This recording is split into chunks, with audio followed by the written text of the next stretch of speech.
안녕 여러분. 오늘은 2월 독서 결산입니다. 3월이 다 끝나가는 마당에 2월 독서 결산을 올린다?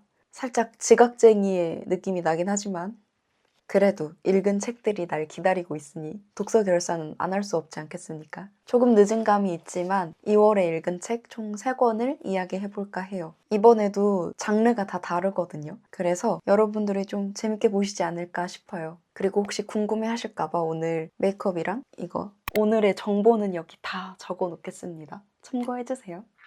자, 그러면 2월 독서 결산 시작해봅시다. 첫 번째 책은 이재니의 영원히 미래를 돌아본다입니다. 제 책 영상에 되게 자주 등장하는 작가님이신데 아시는 분들은 아시겠지만 저는 이재니의 엄청난 팬입니다. 제가 너무너무 사랑하는 작가님의 신작이 나와서 그때도 책 나왔다는 소식 듣고 바로 교보문고 달려가서 샀던 기억이 있어요. 2월에는 이 책 덕분에 많이 울고 웃고 행복했습니다. 저한테는 두쫑쿠, 봄동비빔밥, 다음에 이재니. 그 정도로 제가 너무너무 사랑하는 작가님인데요. 이제까지 읽은 이재니 시집 중에 가장 산문시 같았어요. 좋았던 문장을 잠깐 읽어드릴게요. 계절은 꽃과 나무들 위로 다시 돌아오고 있었지만 어떤 심장은 2번 다시 뛰지 않았다. 때로는 경험하지 않은 일이 경험한 일보다 더욱더 진실되게 여겨지는 순간이 있었고 내가 지금 이재니의 일기장을 보고 있는 것 같고 이재니의 세련된 중얼거림을 막 듣고 있는 것 같은 느낌을 많이 받았는데 사실 이 책 읽으면서 좀 울었어요. 사실 책 읽다가 우는 경우가 저는 그렇게 많지는 않거든요. 근데 제가 유일하게 좀 눈물을 흘리는 이야기들이 내 가장 가까운 사람들의 죽음에 대한 이야기거든요. 이 책도 이재니의 애도의 흔적이 많이 담긴 책이에요. 이렇게 앞에 시인의 말이 있고 바로 이런 문장이 있어요. 하늘에 있는 엄마에게. 그래서 이 문장을 읽자마자 아, 나는 그냥 속절없이 울겠구나 이런 예상을 했거든요. 그 예상이 비껴나가지 않았어요. 읽는데 중간중간 코끝이 너무 시큰해지는 거예요. 내가 사랑하는 사람들도 생각나고 엄마도 생각나고 그래서 팀 엄마 동결건조는 읽으셔야 한다. 나와 같은 감각을 느끼시길 바라며 추천드립니다. 이재니 시인을 제가 좋아하는 이유 중에 하나가 마냥 긍정적이지만은 않은데 그래도 나에게 위로를 주기 때문이에요. 이번 시집에서도 전 그런 느낌을 참 많이 받았고 이재니가 나의 어떤 순간을 이해할 때 진짜 파도처럼 막 밀려오는 과거의 기억들이 있거든요. 그러니까 나는 언제나 시집을 읽을 때마다 시인에게 나를 관통당하는 거예요. 늘, 언제나, always. 근데 전 그 느낌이 되게 좋아요. 솔직히 전 아직도 저를 모르겠거든요. 어떤 순간에서 내가 어떤 감정을 느끼는지, 그래서 내가 나를 잘 직면하고 있는지 이런 것도 잘 모르겠어요. 근데 시를 읽으면 내가 놓쳤던 나의 순간들, 직면하고 싶지 않았지만 내가 회피하고 있던 순간들 이런 걸 맞닥뜨리게 되거든요. 이제니는 늘 그런 순간들을 저에게 선사해줘요. 그래서 제가 참 좋아한답니다.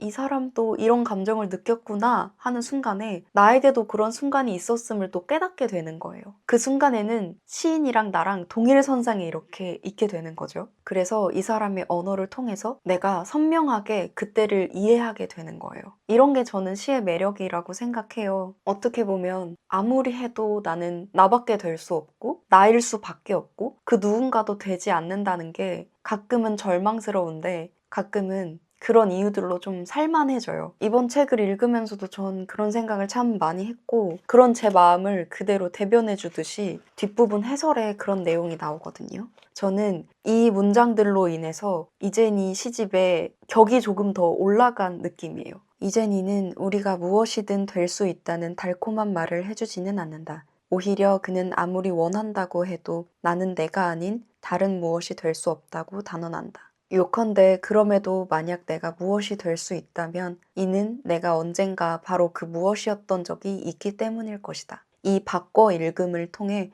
내가 무엇이 될 수 있을까라는 질문은 나는 무엇이었을까? 라는 질문으로 바뀐다. 문장 너무 좋지 않아요? 저는 이 해설 덕분에 내가 왜 이재니를 좋아하는지 정말 덕분 이해하게 됐어요. 어떤 날들은 내가 나를 잘 모르겠는데 시인이 나를 대신 이해시켜 주는 거예요. 그것만으로도 저는 시의 가치가 정말 많다고 생각해요. 그리고 개인적으로 제가 영화 시라트를 보고 이 책을 읽었었거든요. 그 시기가 딱 맞았었는데 그 영화도 삶에 대해서 좀 많이 생각하게 만든 영화였는데 그걸 보고 이 책을 읽으니까 기분이 되게 묘하더라고요. 좀 겹치는 부분이 있는 것 같다는 생각도 많이 했어요. 이재니의 시는 아름다운데 참 단단해요. 그게 또 매력이기도 하고요. 죽음에 대한 이야기, 엄마가 세상을 떠난 후에 그 마음을 고스란히 담은 문장들이 적혀 있어서 눈물도 참 많이 났고 제가 읽다가 여기에 이렇게 울지 마 적어놨거든요. 진짜 읽다가 그냥 눈물이 나가지고 막 적어놨는데 16페이지에 돌이 준 마음이라는 작품을 읽다가 그랬어요. 여기에 여러분들 모두 다 공감할 것 같은 문장이 하나 있거든요. 이거는 그 누구도 피할 수 없는 그런 문장이 하나 있어요. 상상해보세요. 내 가족, 친구, 연인 그 외에 나랑 정말 가까운 내가 내 사람이라고 느끼는 사람들이 내 이름을 부를 때 어떤 느낌인지 한번 상상해보세요. 서로 느끼는 감각은 조금씩 다를 텐데 그 감각들을 다 관통시키는 하나의 문장이 있습니다. 누구와도 닮지 않은 억양으로 내 이름을 부르던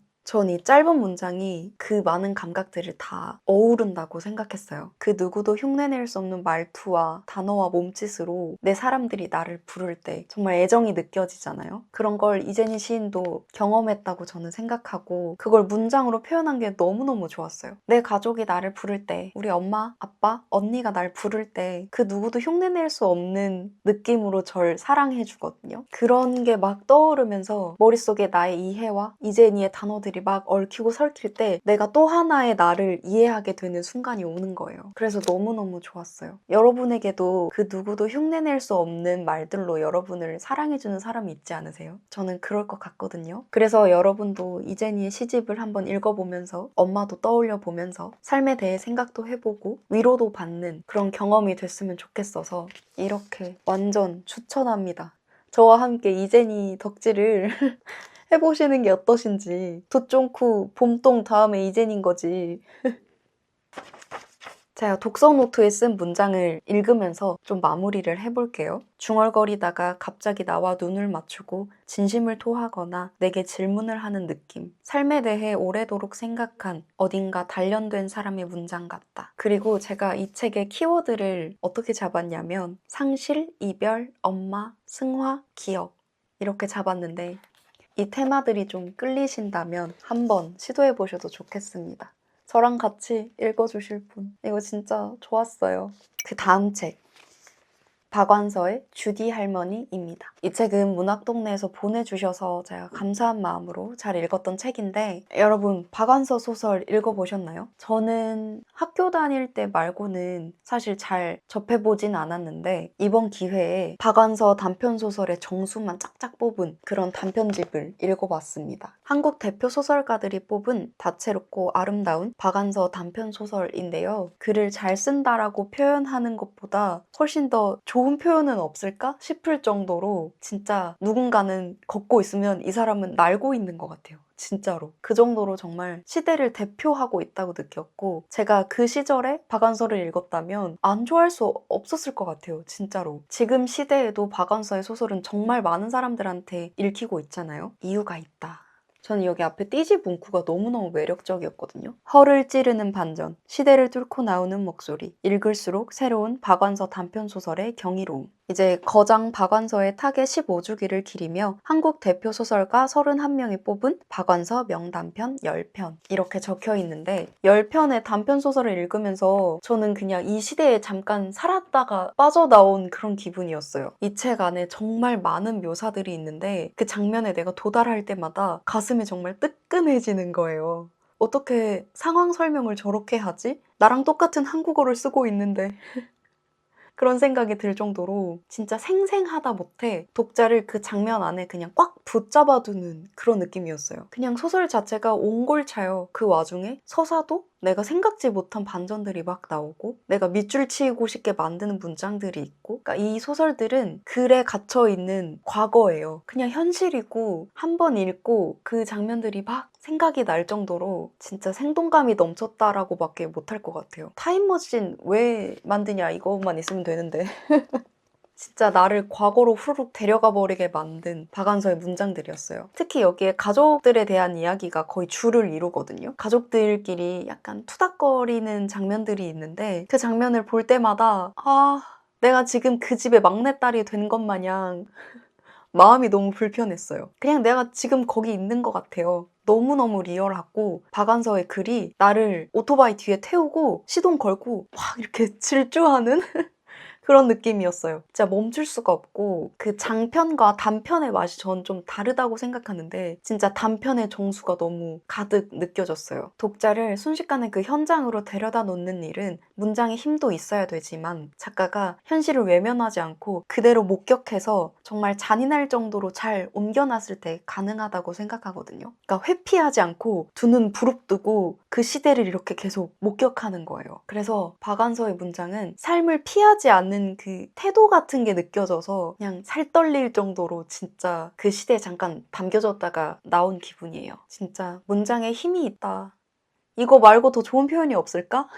거침없는 소설들은 이런 느낌이구나 싶을 정도로 좋았어요. 10편의 단편 중에 제가 제일 마음에 들었던 단편은 두 번째, 애보기가 쉽다고 였어요. 이거 되게 짧거든요? 분량이 이 정도밖에 안 돼요. 근데 여기 안에 있는 모든 장면이 진짜 생생하게 막 상상이 돼요. 어떤 내용이냐면 외손주를 잠시 맡게 된 할아버지의 이야기예요. 이 할아버지 이름이 맹범이거든요. 맹범 씨는 운이 좋은 사람, 될 만해서 된 사람, 무난한 사람 정도로 넘어가는 그런 사람이고 행운이 자기 편이라는 믿음도 있는 사람이에요. 아내랑 사위랑 딸이 아이를 맡겨놓고 이제 나가는 거예요. 근데 이 맹범 씨는 육아에 서투니까 막 이리저리 고군분투를 하거든요. 근데 처음에 나온 이 맹범 씨의 모습과 후반부쯤에 나오는 맹범 씨의 모습이 전혀 달라요. 이게 진짜 재밌었고 그냥 내가 막 아이가 우는 장면에서 내 손에 막 땀이 나고 그 정도로 이 소설 또한 생생했고 그 맹범 씨의 마음을 내가 독자 입장에서 막 알고 있으니까 얼마나 애가 탈까 이런 생각도 참 많이 하면서 읽었습니다. 많은 단편들이 있었지만 저는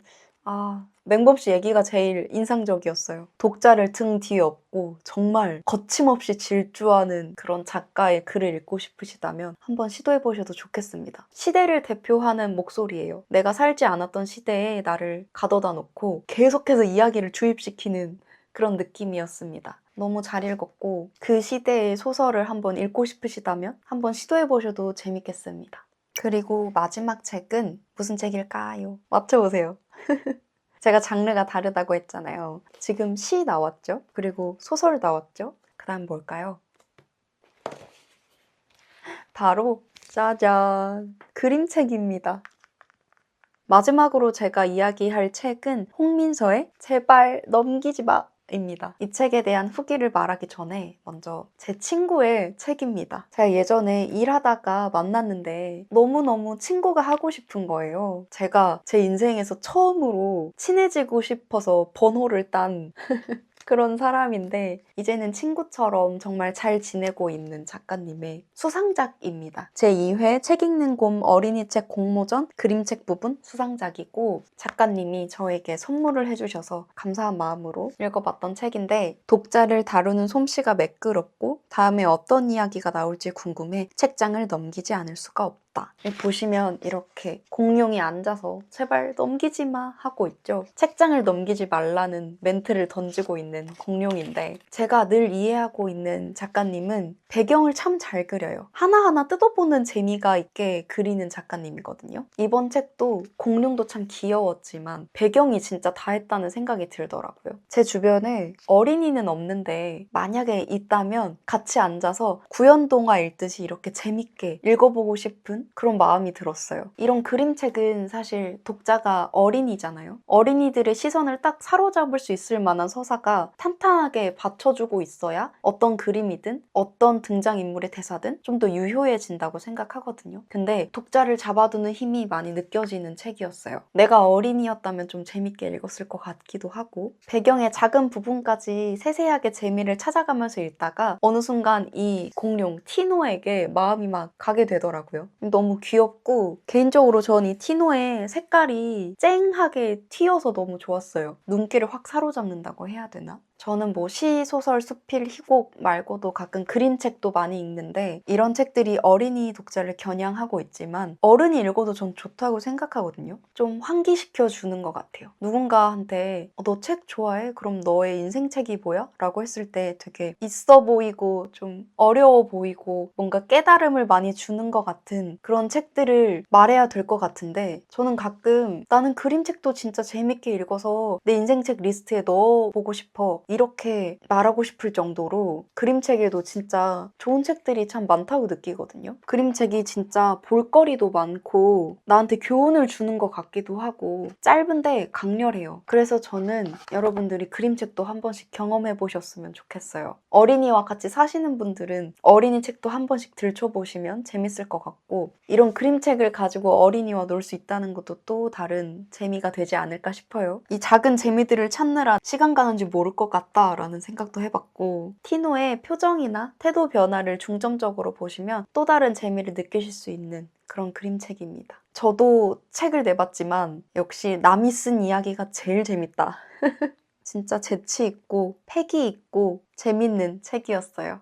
2월에는 이렇게 다양한 장르로 읽어봤는데 요즘은 이렇게 다양하게 읽는 게 또 재밌더라고요. 병렬 독서를 하다 보니까 하나에 계속 집중을 못할 때가 꽤 많은데 그럴 때는 잠깐 그림책도 읽었다가 단편 하나 읽었다가 시의 한 챕터들을 다 읽는다거나 그런 식으로 계속해서 내 재미를 재충전시키고 순환시켜서 독서의 리듬을 만들어가는 게 너무너무 즐거웠어요. 여러분도 저처럼 이렇게 장르를 넘나들면서 재밌는 독서 생활 해보셨으면 좋겠고 여러분도 2월 혹은 3월에 어떤 책 읽으셨는지 혹은 요즘 눈길이 가는 책은 무엇인지 저한테 알려주시면 제가 또 독서에선 한 팔랑귀로서 영업당한 채로 또 사서 읽어볼 테니까 댓글도 많이 남겨주시고 혹시 이 책들 중에 읽으신 거 있으면 감상 남겨주세요. 여기는 우리의 일기장이니까요.